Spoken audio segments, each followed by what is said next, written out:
Takimi mes kryeministrit të Kosovës Albin Kurtit dhe kreut të Lidhjes Demokratike të Kosovës Lumir Abdigjikut përfundoi pas një marrëveshje për presidentin e ri. Palët dolën nga takimi me të njëjtin mesazh, nuk ka konsensus dhe as emër kandidati.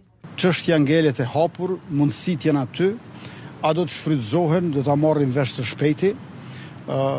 Ju e dini që ne si subjekt fitues i zgjedhjeve, si lëvizje vetëvendosje bashkë me partnerët tonë, Guzo dhe Alternativa i kemi 57 deputet, së bashku me Pakicat përbëjmë mazhorancën për 66 deputetve, por nuk i kemi edhe 14 ende që të sigurohemi që gjithçka do të shkojë bare mirë.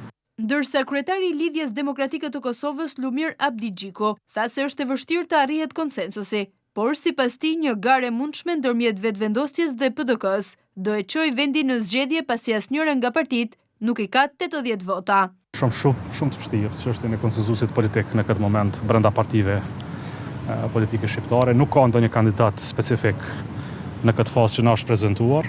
Nuk ka ndonjë emër që na është prezantuar, nuk na është kërkuar vota për ndonjë emër specifik. LDK-ja me 15 deputet as mund caktoj emër për kandidat në këtë fazë, besa as mund të nominoj DK, sepse siç e dini duhet të rrohet në shkrim. Abdigjiku tha gjithashtu se duhet të presin deri më datë 5 mars, ditën e epopesë së UÇK-s, për të kuptuar se çfarë fati do të ketë institucioni më i lartë i vendit.